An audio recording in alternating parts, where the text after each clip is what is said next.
So, essay building 101. So anytime you want to build an essay, I know you probably heard this ever since grade school and the dawn of standardized testing, that it is important to actually create an outline, right? And I'm sure it's been drilled in your head over and over, create an outline, create an outline, create an outline, create an outline. And I think a lot of times professors and teachers focus more so on the structure of an actual essay in hopes that structure can help you produce a kind of skeleton for what to produce in an outline, but not necessarily effective outline building techniques. And I think that is actually really, really important. So we're going to try to go over and really get in depth about what is a good outline for an essay.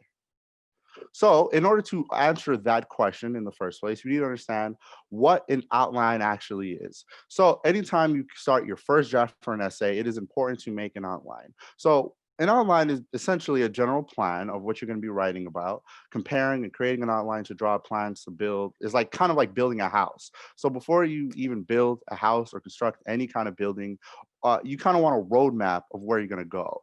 Think of like the outline as you putting in the directions of your GPS. The destination is a completed essay, but before you actually get to a completed essay, you have to make a turn here, and a turn there. Hopefully that analogy went through pretty well. So the benefits of an outline are actually relatively simple. An outline can be useful for pretty much two essential reasons. Sure, there's like a lot more, but we try to synthesize it into two. So an outline can first help your paper appear more organized and carefully plan your body paragraphs to stay on focus. And it also saves a lot of time for writing.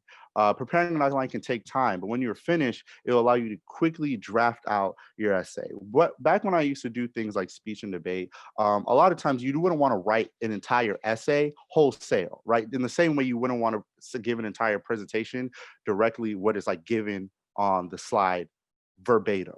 What you want to do is do a lot of shorthanding and kind of use those opportunities to elucidate or better describe your points. And that's essentially what you want to do for an outline as well. In the same way that great speakers have like note cards and plan out like, okay, I want to touch on this point, and this point. You can also use an outline to do the exact same thing.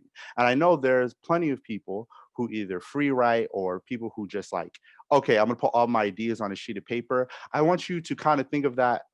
I don't want you to think that as uh, directly like distinct from an actual outline. I want you to think of like, okay, well, I put all my ideas on a sheet of paper. That's step one. What would then be the next logical step after that? So, what does an outline even look like? So, typically, if you want to construct, oh, my bad, my bad, my bad. Oh my God, I don't even know how I got this far in the, like, everyone close your eyes, please. Okay, cool. All right. So what does an outline even look like? This is typically what your outline would actually kind of look like. You would have an introductory thesis, your body paragraphs for including a topic sentence one, topic sentence two, topic sentence three. Really, you're going to be rinsing, repeating a lot of what you actually need to say because, quite frankly, a lot of what you need to say needs to fit in within the inherent structure of your actual essay. And I don't think anything a part of this essay outline is anything foreign to any of you, and which could actually be the case. But typically, whenever you start an essay, you want to make sure you touch on an introduction, and you want to make sure before even an introduction, you want to make sure that you have your thesis statement. Uh, this is very helpful in the sense that it will kind of help you understand everything that you want to talk about. And hey, look, I understand that sometimes like, okay, well, I have a body paragraph two and I don't have enough supporting details. I don't have A, B, C, D supporting details. I don't want you necessarily to think of this as necessarily a constraint. Rather, I want you to use the outline as a tool to help you further your point because sometimes especially when it comes to paragraph structure, not every paragraph needs overwhelming, distinct clarification on what you actually want to talk about. Sometimes your introductions can be short and sweet to the point. Sometimes a body paragraph can be short and straight to the point. It really depends how you use the tools that are in front of you. So, what is the process for creating an outline? Step one is fostering a thesis statement. To begin an outline, you need a thesis statement. To begin, actually, I would argue most essays, you probably need a thesis statement that's going to be touching on the actual directions of the essay.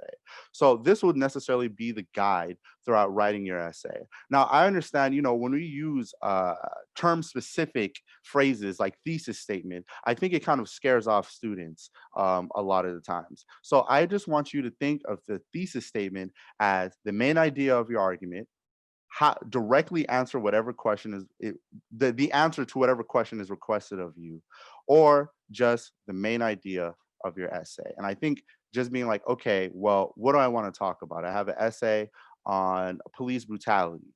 I think police brutality is bad. And in an outlined sense, if you're able to elucidate your points well and put it through the actual structure, just having police brutality bad at the start of your paper goes a mounds of way because it helps you focus on what you actually want to talk about. So you need a thesis statement. The next, with every thesis statement, you need topic sentences. So in your head, you should be going through these kind of questions, right? If you say, let's say the thesis statement is about police brutality, or let's say maybe something a bit more topical, the COVID crisis, right? Let's say your question is something like, "Oh, has the COVID crisis been effectively dealt with?" Your answer, which would be your thesis statement, would be no, it hasn't been effectively dealt with. If we were having a normal conversation and you were to tell me no, it hasn't been effectively dealt with, the reasons of why it hasn't would be your topic sentences. And that is the second part of the process. So the topic sentence for each body paragraph should support the thesis statement, just like the main idea of whatever argument you present should support uh, the reasons should support the main idea of said argument. So the topic sentences need to agree with the main idea or subpoints within the thesis statement. Otherwise, the essay can be confusing. And a lot of times, just through I would argue the monotony of like standardized testing, a lot of times people, they have their thesis statement at the end of their introductory paragraph. And then the first body paragraph they have is functions essentially as another introductory paragraph, and it has its own distinctive narrative.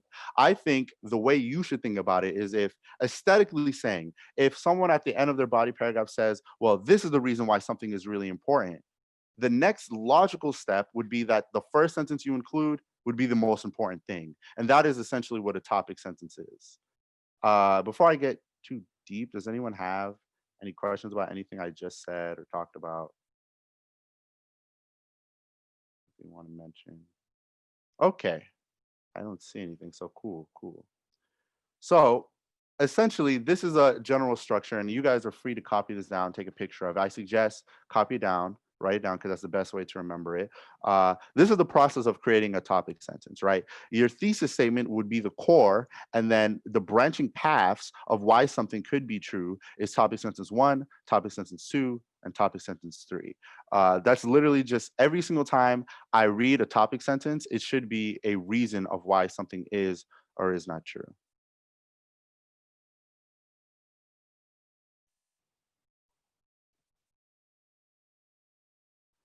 So, an example of what that could actually, oh my God, this is going too fast. Cool. An example of what that could actually look like. Why is that? Let me just do this nice and slow. My computer's being super sensitive.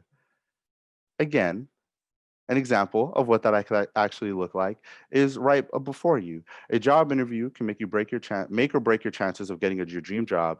These are several examples of what you can possibly do in an interview to increase your chances and possibilities, such as dressing properly, dressing properly, answering interview questions, and asking good questions at the end of the interview. This is essentially your thesis, right? You see, uh, it prefacing the main question, probably the main question of the essay was, oh, what could you possibly do during a job interview to increase your chances? There's a preface to the question, and there's a direct answer to the question, where you can see it's signposted where it says, these are several things you can do in an interview to increase your possibility of success: dressing properly, answering interview questions thoroughly, and asking good questions at the end of the interview. So break it down into your topic sentences. Topic sentence one: The way you can dress has a big impact on an interview panel's first impressions of you. Topic sentence two: an interview is an opportunity for potential employers to get to know you better, so it's important that you answer questions as quickly as succinct as possible.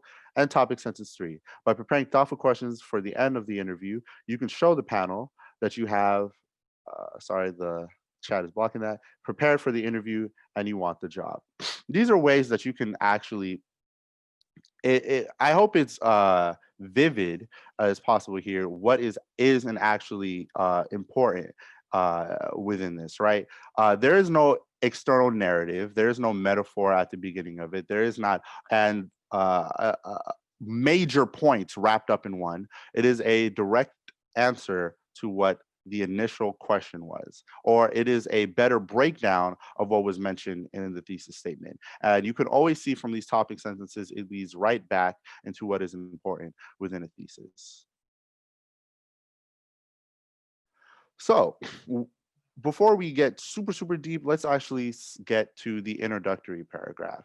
An introduction, when you look at the introductory paragraph, you want to make sure that you're like prefacing exactly what you want to talk about, right? Like if you're talking about, let's say, for the example that's presented for you, if you're talking about a job interview, you don't necessarily want to start your introductory paragraph with talking about the Steelers or any kind of basketball or football team, unless it's pertinent to what you're actually referencing.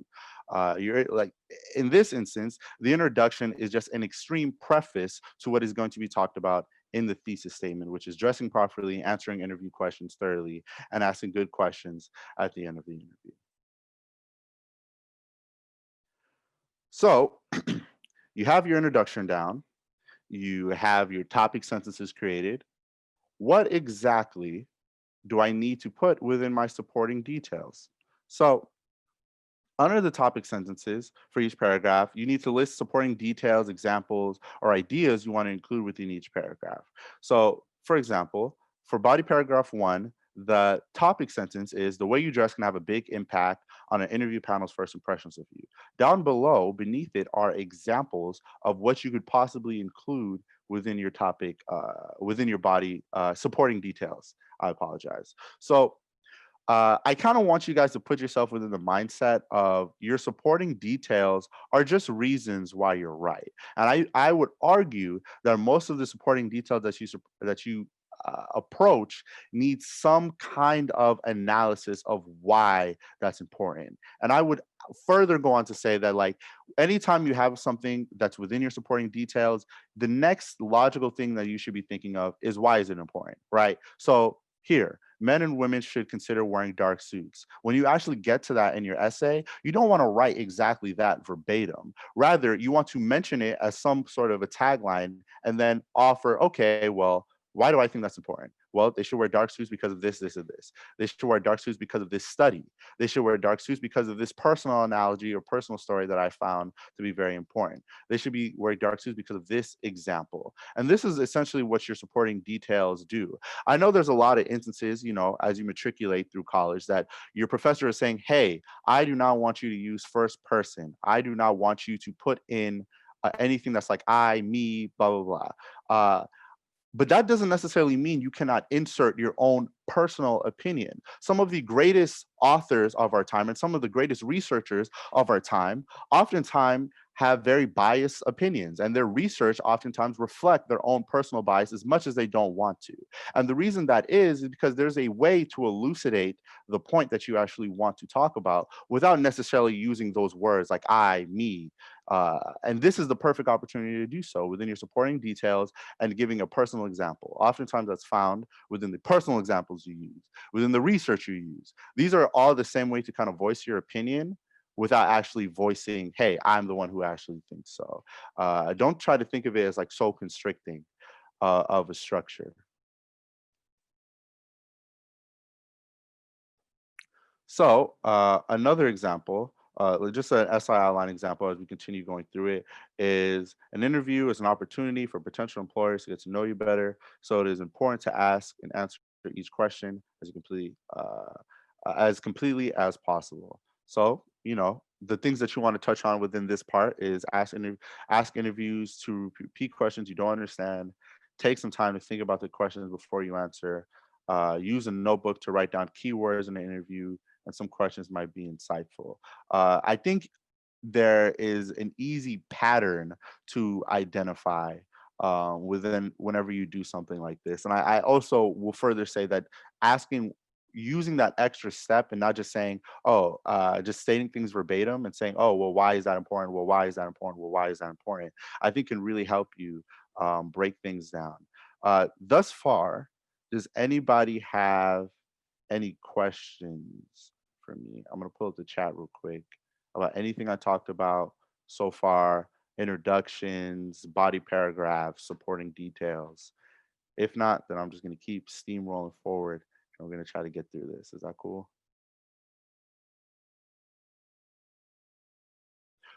Cool. If at all, reach out, just let me know. So this is a very similar example with body paragraph two. You can see it above.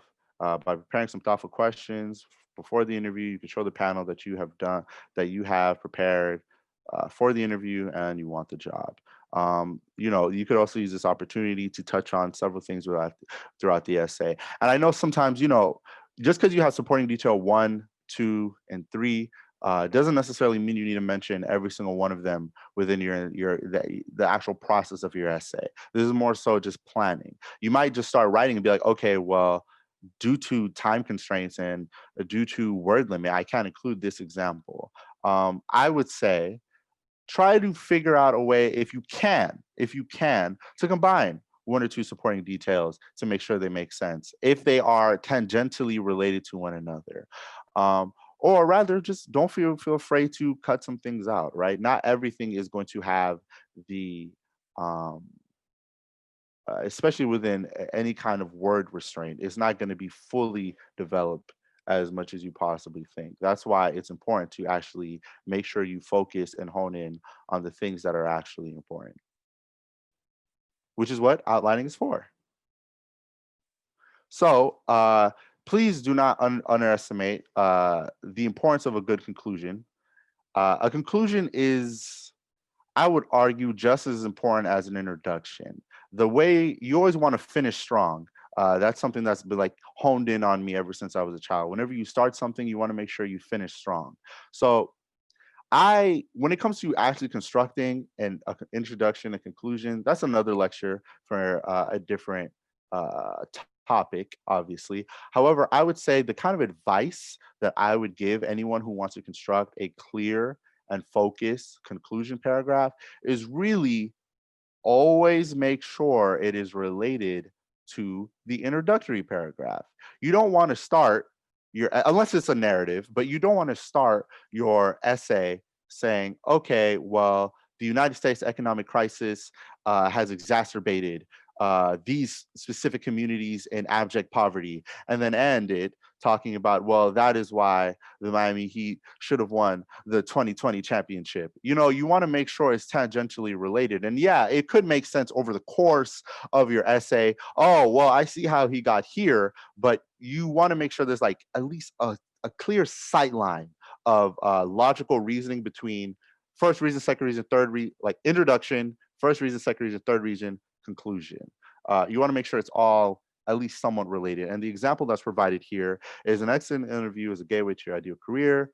Completing a successful interview can include 3 simple steps: dressing appropriately, answering questions thoroughly, and asking reflective questions. And the reason why you want to make sure it's at least somewhat related to what you're talking about in your introduction is because whatever you use to introduce your introduction are this essentially speaking, the same tools you would need to introduce your conclusion. So that prefacing that you see in the beginning is really you just readdressing that preface that you made in your introduction back in your conclusion. And here, as you can see, there's an allusion to Annie Turnbull Malone in regards to importance of professional development and economic independence. If you make a reference to Annie Turnbull Malone in the beginning of your paragraph, in the beginning of your introduction. Me personally, and I would argue most people who are judging or looking at your essays with some kind of competency would want that reference to also be in your introduction, or at least something tangentially related to the illusion that you have. So that is the presentation on essay outlines.